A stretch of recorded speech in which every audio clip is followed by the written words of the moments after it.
आजको यस ऐतिहासिक कार्यक्रमका अध्यक्षज्यू, माननीय उपप्रधानमन्त्रीज्यू, मन्त्रीज्यूहरू, माननीय ज्यूहरू,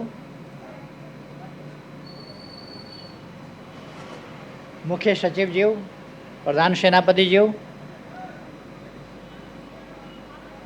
र विभिन्न सामाजिक जीवनका अनेक क्षेत्रहरूमा महत्त्वपूर्ण योगदान गर्नुभएका सम्पूर्ण महानुभावहरू र यस कार्यक्रमलाई प्रत्यक्ष रूपमा विभिन्न सञ्चार माध्यमहरूबाट हेरिरहनुभएका सबै नेपाली दिदीबहिनी तथा दाजुभाइहरू,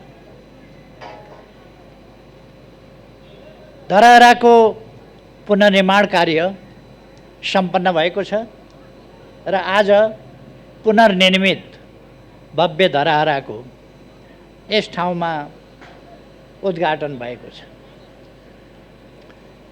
यति बेला यस घडीमा म धरहराको पुनर्निर्माण सम्पन्न भएको र पुनर्निर्मित धरहराको 20औं तल्लाबाट पुष्पवृष्टि गरेर यसको उद्घाटन गर्न पाउँदा अत्यन्तै खुसी लागेको छ। यसका बाँकी कामहरू योसँग प्रत्यक्ष सम्बन्धित नभए पनि यसै आयोजनाभित्रका कामहरू सकेसम्म छिटै सफलतापूर्वक सम्पन्न गर्न म सम्बद्ध सबै पक्षहरूलाई, मित्रहरूलाई आग्रह गर्न चाहन्छु, आह्वान गर्न चाहन्छु। यो निर्माण गर्ने काममा डिजाइनका कामदेखि लिएर यसको हरेक पाइला पाइलामा निरीक्षण गर्ने कामदेखि लिएर यसको समग्र निरीक्षण, सुपरिवेक्षणका कामहरू गर्दै यो सफलताका बिन्दुसम्म ल्याइ पुर्याउने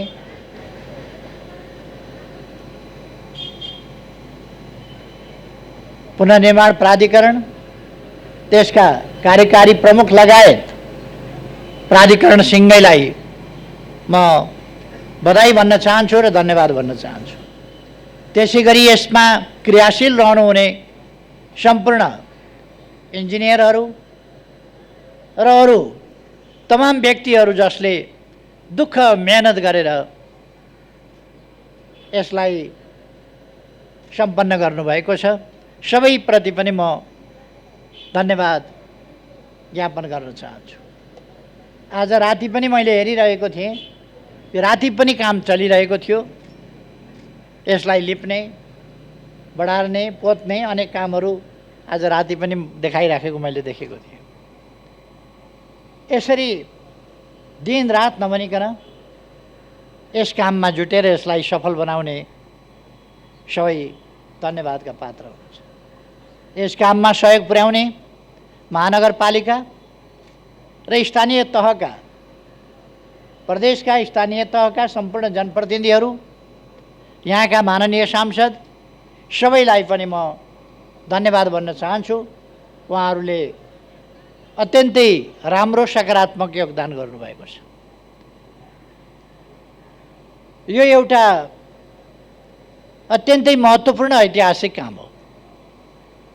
हाम्रो इतिहास, हाम्रो गौरव, यो गौरवको रूपमा नै यहाँ स्थापना गरिएको थियो र यस गौरवलाई प्रकृतिले पटक पटक ध्वस्त बनायो। पटक पटक यो पुनर्निर्माण पनि भयो। तर त्यति बेलाको प्रविधि त्यस्तै प्रकारको थियो र हामीले देखिहाल्यौँ। 72 साल वैशाख 12 गते एउटा त्रासदीपूर्ण र विनाशकारी भूकम्पले यसलाई फेरि डढायो। अघि नै हामीले सुन्यौँ यस सन्दर्भमा यो ढल्नुसँगै लगभग 5 दर्जन मानिसहरूको ज्यान गएको छ। म उहाँहरूलाई स्मरण गर्दै अहिले पनि फेरि एकपल्ट श्रद्धासुमन अर्पण गर्न चाहन्छु। त्यति बेला त्यस दुर्घटनामा परेर पनि बाँच्न सबल भएकी चेलीलाई भर्खरै हामीले सम्मान गरेका छौँ। अरू निर्माण काममा जुट्ने साथीहरूलाई हामीले सम्मान गरेका छौँ। उहाँहरू सम्मान लायक हुनुहुन्छ र म उहाँहरूलाई फेरि पनि सम्मान भन्न चाहन्छु, जसले सम्मान प्राप्त गर्नुभएको छ। अरू पनि थुप्रै सम्मान प्राप्त गर्न योग्य योगदान गरेका व्यक्तिहरू हुनुहुन्छ, तर त्यसमध्ये छानेर हामीले सीमित गर्नु पर्यो सम्मान प्राप्त गर्ने व्यक्तिहरूलाई। स्वाभाविक हो कि सबैलाई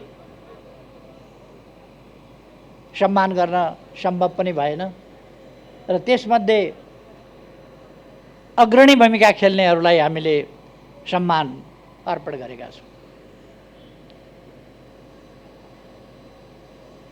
हामीले धरहराको पुनर्निर्माण एउटा नेपालको गौरव, काठमाडौँ चिनिने एउटा काठमाडौँको परिचय, नेपालको परिचय, नेपालको गौरव र यससँग एउटा इतिहास पनि जोडिएको छ।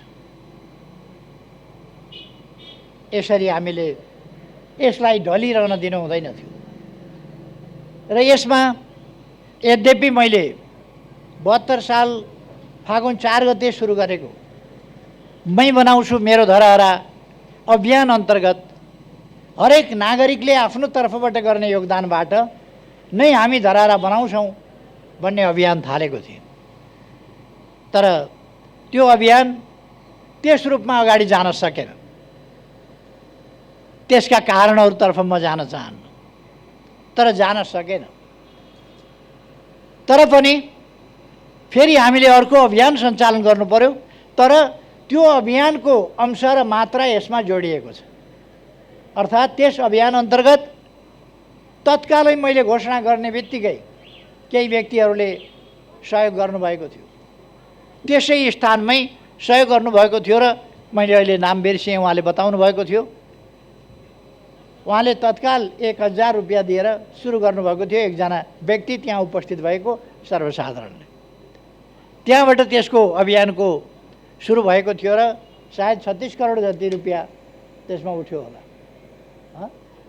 24 करोड रकम उठेको रहेछ। जे होस्, देशभित्र र बाहिर रहेका थुप्रै नेपालीहरूको 24 करोड यसमा सहयोग पनि परेको छ। अर्थात् जनताका विभिन्न सहयोगका सहभागिताका आयामहरू छन् यसमा, भावनाका आयामहरू छन् यसमा। अघि नै साथीहरूले भन्नुभयो, हामीलाई किन धरहरा भाँचिँदा मन भाँचिन्छ, धरहरा ढल्दा किन हामी आफै ढले जस्तो लाग्छ र धरहराको भग्नावशेष हेर्दा आफ्नो इतिहास नै एउटा खण्डहर भएको जस्तो लाग्छ र किन हामी धरहरा उठ्दा आफै फेरि बौरिएर उठे जस्तो लाग्छ। यो हाम्रो भावनासँग जोडिएको छ, हाम्रो गौरवसँग जोडिएको छ, हाम्रो अतीत र इतिहाससँग जोडिएको छ। त्यसै कारण यसलाई उस्तै देखिने गरी हाम्रो नारा नै थियो, अझ राम्रो बनाउने, बिल्ड बेटर। त्यो नारा हाम्रो थियो, अझ राम्रो बनाउने। र मैले पुनर्निर्माणका कामहरूमा अथवा निर्माणका कामहरूमा भन्ने गरेको छु, भरसक हाम्रो इतिहास झल्कियोस्, हाम्रो विगतको गौरव झल्कियोस् र आजको आधुनिकता पनि टल्कियोस्। इतिहास झल्किने, आधुनिकता टल्किने, त्यस प्रकारको धरहरा र आधुनिक सामग्रीहरू प्रयोग गरेर अब नभत्किने खालको धरहरा। त्यसका लागि सुरुदेखि नै यसको क्षेत्रफल कति हुनुपर्छ, यसको जग कसरी निर्माण गर्नुपर्छ देखि लिएर मैले एउटा अवधारणा प्रस्तुत गरेँ र मलाई खुसी लागेको छ। त्यस अवधारणालाई, यसको बेसमेन्ट सम्बन्धी अवधारणा, अरू कुराहरू सम्बन्धी अवधारणा, यसको क्षेत्रफल सम्बन्धी अवधारणा, सुन्धारा सम्बन्धी अवधारणा, गाडीको पार्किङ सम्बन्धी अवधारणा र यो पुरानोलाई संरक्षण गर्ने, भग्नावशेषलाई संरक्षण गर्ने कसरी भन्ने कुराको अवधारणा, ती सब कुराहरू मैले अगाडि बढाएको थिएँ र त्यसलाई पुरातत्व विभाग लगायत डिजाइनरहरूले ती सबै कुराहरूलाई ध्यानमा राखेर गरिदिनु भयो। त्यसकारण मलाई अत्यन्तै खुसी लागेको छ कि ती अवधारणाहरू अनुरूप नै हामी अगाडि बढ्न सक्यौँ। त्यसले गर्दा भव्य धरहरा, बलियो धरहरा, सुन्दर र आकर्षक तर मजबुत धरहरा। पहिलेको धरहरा भन्दा यो 22 मिटर, यो पछिल्लो होइन, पहिले निर्माण गर्दा सुरुमा 11 तले हुँदाखेरि जति थियो 62.88 मिटरको थियो त्यस बेला। तर 62.88 मिटरको ठाउँमा अहिले 86.85 मिटरको, 61.88 मिटरको ठाउँमा अहिले 86.85 मिटरको अथवा 22 मिटर, पहिलेको भन्दा 22 होइन 24 मिटर अल्गो भएछ होइन।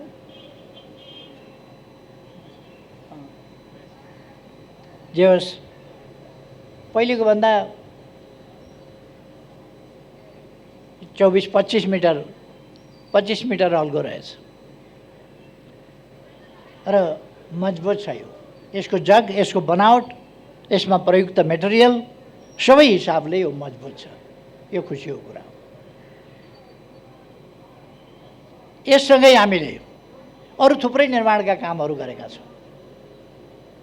अहिले भर्खर हामीले वृत्तचित्रमा हेऱ्यौँ, रानी पोखरीको निर्माण भएको छ। त्यो सम्पन्न भइकन उद्घाटन भइसकेको छ। हामीले दरबार हाई स्कुल, नेपाली सेनाको प्रधान कार्यालय आदि कुराहरू पनि यस बीचमा निर्माण भएका छन्, जो वृत्तचित्रमा पनि अत्यन्त भव्यताका साथ हामीले हेऱ्यौँ। दशरथ रङ्गशालाको पुनर्निर्माण भएको छ र भव्य रङ्गशाला पनि हामीले हेऱ्यौँ। यसरी मैले माथिबाट पनि घुमेर हेरेँ, अत्यन्तै भव्य दृश्य देखिन्छ र त्यो त्यति उचाइमा भएको हुनाले तीव्र वेगका साथ, यहाँ जस्तो होइन, यहाँ हावा चलेको छैन, हल्का हावा चल्या होला, तर माथि धेरै वेगका साथ हावा चलेको छ। किनभने त्यो त्यति उचाइमा छ जसले गर्दा त्यहाँ वेगका साथ हावा चल्छ, जसलाई कुनै चिजले पनि छेकेको छैन। मलाई अलिअलि आइफल टावर चढ्दाको स्मरण भयो। आइफल टावर चढ्दा माथि पुगेपछि उदम हावा चल्छ। यसमा पनि मान्छेले जहिलेसुकै जस्तोसुकै गर्मीको मौसममा चढ्यो भने पनि त्यहाँको चिसो हावाले बेग्लै प्रकारको आनन्द दिने गरी यो निर्माण भएको छ। पुनर्निर्माणका अनेक कामहरू हामीले असाधारण ढङ्गले व्यक्तिगत आवासहरू निर्माण गरेका छौँ, स्कुलहरू, अस्पतालहरू निर्माण गरेका छौँ, अरू कामहरू भएका छन्। र यस बीचमा यी 3 वर्षहरू नेपालको इतिहासमा विकासको तीव्र गतिको एउटा रफ्तारको र त्यसै अनुसारको परिवर्तनको यो अवधि रह्यो। यी 3 वर्षहरूको अवधि रह्यो। यो अवधि पुनर्निर्माणको अवधि, निर्माणको अवधि, विकासको अवधि, परिवर्तनको अवधि, थुप्रै पक्षहरूमा, थुप्रै क्षेत्रहरूमा यो विकासको अवधि रहेको छ। यति बेला म कोभिड-19ले हामीलाई अगाडिदेखि नै थिल्थिल्याउँदै लग्यो। गएको वर्ष पूर्ण रूपमा हामी कोभिड-19बाट हाम्रो सामाजिक जनजीवन, हाम्रो अर्थतन्त्र र हाम्रा विकास निर्माणका कामहरू, पुनर्निर्माणका कामहरूमा समेत गत वर्ष प्रतिकूल असर पर्यो। तर पनि हामीले हिम्मत हारेनौँ। कोभिडकै बिचमा कामलाई तीव्रता दियौँ, रानी पोखरी निर्माण भयो, अरू कामहरू सम्पन्न भए, धरहरा सम्पन्न भयो कोभिडकै बिचमा। अर्थात् कोभिड भयो भनेर हामी निराश भएर बसेनौँ। कोभिडको सम्बन्धमा अपनाउनु पर्ने सतर्कता अपनाउँदै हामीले निर्माणका कामहरूलाई अगाडि बढायौँ। यति बेला म त्यस त्रासदीपूर्ण दुर्घटनाबाट नेपालभरिमा जुन क्षति भयो त्यो अत्यन्तै दुःखद छ। यहाँ क्षति भएको छ, धेरैको जीवन गएको छ। त्यस सन्दर्भमा यहाँ धरहरा ढलेकोबाट त्यससँग सम्बन्धित दुर्घटनामा जीवन गुमाएका परिवारहरूलाई यहाँ सिर्जना हुने जब अपर्च्युनिटिज, कामका अवसरहरू जो यससँग सम्बन्धित, यहाँ पार्किङ छ, यहाँ गार्डन छ, यहाँ अरू चिज छन्, यहाँ धरहरा छ, यसमा सिर्जना हुने अवसरहरू र यसले यहाँ हुनेमा प्राथमिकताका साथ जसको निधन भएको छ यहाँ तिनका परिवारहरूलाई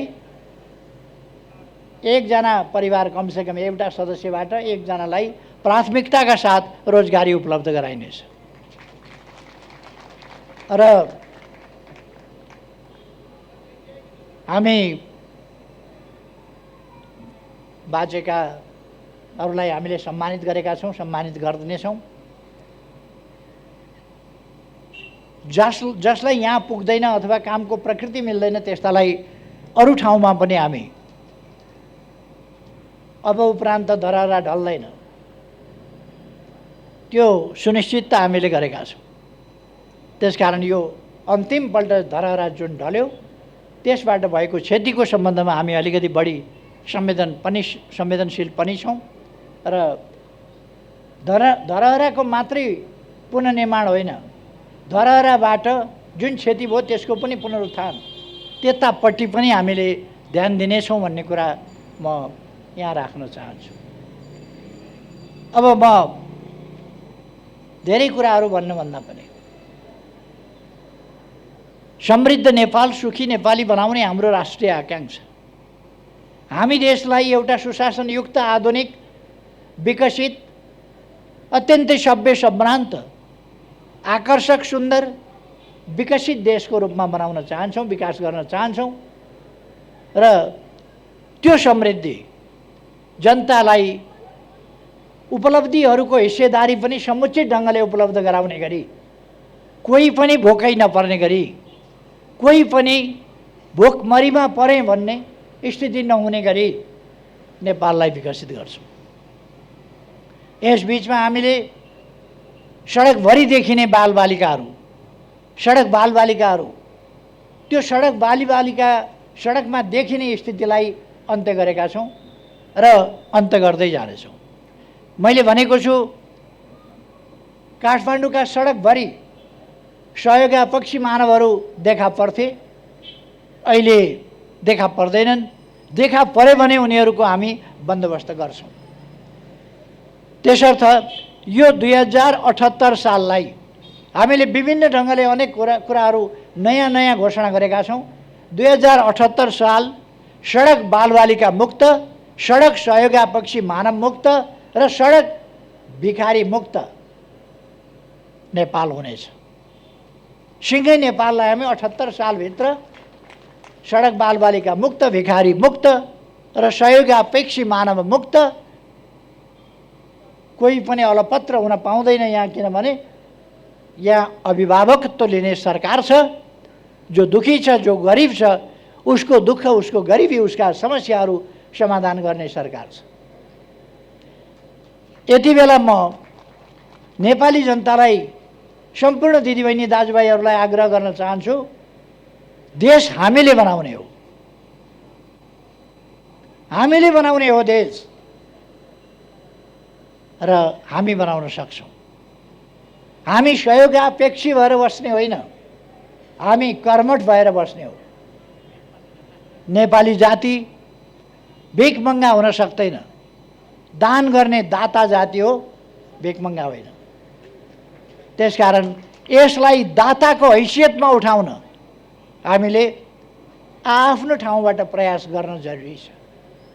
हामीले हाम्रो देशलाई सम्पन्न र एउटा दाता राष्ट्रको रूपमा, अहिले त हामी दाता कहाँ भेटिएला भनेर सहयोगको अपेक्षा गर्ने अवस्थामा छौँ। यस अवस्थालाई हामीले फेर्नुपर्दछ। हामीसँग स्रोतहरू छन्, हामीसँग खनिजहरू छन्, हामीसँग उर्वर जमिन छ, हामीसँग नदीनालाहरू छन्, हामीसँग हिमाल छ, हामीसँग पहाडहरू छन्, हामीसँग उपत्यकाहरू छन्, हामीसँग तराई छ, हामीसँग भौगोलिक विविधता छ, जैविक विविधता छ, वनस्पतीय विविधता छ। यो साधारण कुरो होइन। हामीले विविधता अनुरूपका उत्पादनहरू गर्न सक्छौँ। हामी खाद्य वस्तुहरूको उत्पादन, आवश्यक उपभोग्य सामग्रीहरूको उत्पादन गर्न सक्दछौँ। त्यसका लागि चाहिने कच्चा पदार्थ हामी आफ्नै देशमा पाएसम्म आफ्नै देशको उत्खनन गर्छौँ, प्रशोधन गर्छौँ र त्यसलाई कच्चा पदार्थको रूपमा अगाडि बढाउँछौँ। हामीले तेल खानीको अन्वेषण गरिरहेका छौँ। हामी फलाम खानीको अन्वेषण गरेर अब फलाम खानी सुरु गर्ने दिशामा अगाडि बढिरहेका छौँ। त्यसो गरेपछि हामीसँग आइरन एन्ड स्टिल, त्यसको लागि बाहिर जानु पर्दैन। हामी अरू अटोमोबाइल्स आदिका फ्याक्ट्रीहरू, इलेक्ट्रोनिक गुड्स, त्यसका निम्तिका सामग्रीहरू आफै उत्पादन गर्न सक्छौँ। त्यसै कारण हामी अब विभिन्न चिजहरू आफ्नै देशमा, रासायनिक मल आफ्नै देशमा, इलेक्ट्रिक गाडी आफ्नै देशमा लगायतका चिजहरू, अरू मेसिनरी सामानहरू यो हामीले प्रयोग गर्नै पर्ने भएपछि मोबाइल किन आफै उत्पादन नगर्ने, कम्प्युटर किन आफै उत्पादन नगर्ने, टेलिभिजन हेर्नै पर्ने भएपछि टेलिभिजन हामीले किन आफै उत्पादन नगर्ने। जे चिज हामीलाई चाहिन्छ ती चिजहरू हामी आफैले उत्पादन गर्नुपर्छ। हामी उत्पादक हुनुपर्दछ, उपभोक्ता मात्रै होइन। अहिलेसम्म हाम्रो ट्रेन्ड उपभोक्तावाला ट्रेन्ड छ। हामी जे पनि उपभोक्ताको रूपमा उपभोग गर्छौँ, बाहिरबाट आयात गर्छौँ, दुःखले कमाएको पैसा बाहिर पठाउँछौँ, अरूको बजार बन्छौँ, आफ्नो सामान उत्पादन गर्न सक्दैनौँ। यो स्थितिको अन्त्य गर्नुपर्छ। यो स्थितिको अन्त्य गर्नका लागि नै सरकार लागेको छ र यसका नतिजाहरू देखा पर्न थालेका छन्। हरेक क्षेत्रमा अत्यन्तै तीव्र गतिका साथ काम गरिरहेका छौँ। आज बिहान मात्रै हामीले वीरेन्द्र सैनिक अस्पताल, त्यस ठाउँमा अर्को 750 बेडको आधुनिक सुविधा सम्पन्न भव्य अस्पतालको शिलान्यास गऱ्यौँ, जहाँ आकस्मिक रूपले आइपर्ने समस्याहरू, अप्ठ्याराहरू 6000 सम्मलाई सम्बोधन गर्न सक्ने, उपचार गर्न सक्ने गरीका 6000 थपलाई उपचार गर्न सक्ने र नियमित रूपमा 750 बेडको स्तरीय विभिन्न विधाहरूमा उपचार गर्न सक्ने त्यस प्रकारको अस्पतालको शिलान्यास हामीले गरेका छौँ। हामीले शिक्षाको क्षेत्रमा विश्वविद्यालयहरू, विद्यालयहरू, महाविद्यालयहरू, अरू विभिन्नको पुनर्निर्माण र निर्माणका कामहरू गरिरहेका छौँ। अस्ति भर्खर मात्रै हामीले 6 अरब भइरहेका विद्यालयहरूको सुविधा, त्यसमा 6 अरब रकम खर्च गर्यौँ। अस्ति भर्खर मात्रै हामीले हरेक पालिकामा पुग्ने गरी, कमसेकम हरेक पालिकामा पुगुन् त्यसरी 396वटा अस्पतालहरू निर्माण सुरु गरेका छौँ। साना अस्पतालहरू, खास गरी 5 शय्यादेखि 10 र 15 शय्याका अस्पतालहरू, ताकि ती प्रारम्भिक सुविधाहरू, प्राथमिक उपचारका सुविधाहरू आदि कुराहरू ती ठाउँहरूमा पुगुन्, डाक्टर सहितको सुविधा त्यहाँ उपलब्ध हुन सकोस्। यसका लागि हामीले कामहरू सुरु गरेका छौँ। अहिले हामीले गरेका विकासका कामहरू, हामीले गरेका नयाँ कुराहरू, नयाँ चिजहरू के हामीले गऱ्यौँ त्यो सबैको फेरिस्त अहिले म यहाँ प्रस्तुत गर्न लागिरहेको छैन। तर हामी एउटा मात्रै होइन, एक क्षेत्रमा मात्रै होइन, अनेक क्षेत्रमा बाटा घाटा पुल पूर्वाधार विद्युत खानेपानी यहाँहरूलाई थाहा छ अहिले काठमाडौँमा 17 करोड लिटर मेलम्चीको पानी सप्लाई हुने गरेको छ र हामीले यस बीचमा छिटोभन्दा छिटो काठमाडौँमा मेलम्चीको पानी ल्याइपुर्याउन धारा धारामा बाँड्नका लागि धेरै मेहनत गर्नु पर्यो र त्यसको फलस्वरूप काठमाडौँमा पानी वितरण भएको छ। मान्छेहरूले भयावह चित्रण गर्ने गर्थे, मेलम्चीको पानी आउने बित्तिकै भयावह स्थिति हुनेछ, ठुला दुर्घटना हुनेछन्, पाइपहरू पटापट फुट्नेछन्, अनेकतिरबाट भयावह स्थिति सिर्जना हुनेछ आदि इत्यादि आतंक मान्छेहरूलाई यस्तो पारिदिएको थियो कि वर्षक मेलम्चीको पानी नआए हुन्थ्यो कि क्या हो, मेलम्चीको पानी आयो भने त विनाश गर्छ कि क्या हो, कुनै विनाश गर्दैन। त्यो सबै हेरेर आकलन गरेर त्यसको परीक्षण गरेर प्रयोग गरेर अनि मात्रै वितरण गरिएको छ। अब थप आयोजनाहरू हामी यारी र लार्केबाट 17 करोड लिटरका 2टा थप आयोजनाहरू छिटै प्रारम्भ गर्दैछौँ। तराईका सिँचाइका कामहरू, भेरी बबई डाइभर्सनका काम, सुनकोशी मरिन डाइभर्सनका काम, यी कामहरू अगाडि बढिरहेका छन्। अर्थात् यस्ता थुप्रै विकास निर्माणका काम भएका छन् जसमा मैले धेरै केही भन्नुपर्ला जस्तो लाग्छ। त्यसकारण आज यो धरहरा, पुनर्निर्मित धरहरा उद्घाटन गरेर धरहराको फेदमा हामी पुनर्निर्मित धरहरा, भव्य धरहराको फेदमा हामी यो कार्यक्रम मनाइरहेका छौँ। यति बेला म काठमाडौँवासी र सम्पूर्ण नेपाली दाजुभाइ दिदीबहिनीहरूको जुन गर्वानुभूति छ, खुसियाली छ, त्यसमा सरिक हुन चाहन्छु। आज अवश्य नै काठमाडौँवासीहरूले यस खुसियालीमा दीपावली गर्नुहुनेछ भन्ने मैले विश्वास लिएको छु। कमसेकम हामी आफ्ना घरमा दीपावली गर्न सक्छौँ, दीपावली गरौँ भन्ने आग्रह गर्न चाहन्छु। यो खुसीको क्षण हो। आज अर्को एउटा ऐतिहासिक दिन हो। दरबार हत्याकाण्डपछि फेरि बनेको निरङ्कुश राजतन्त्र, त्यसले जनताका अधिकारहरू खोसेर एउटा निरङ्कुश अन्धकार युगतिर नेपाललाई फर्काउन खोजेको थियो। नेपाली जनताका सचेत प्रयासले आजकै दिन 15 वर्ष अगाडि 63 साल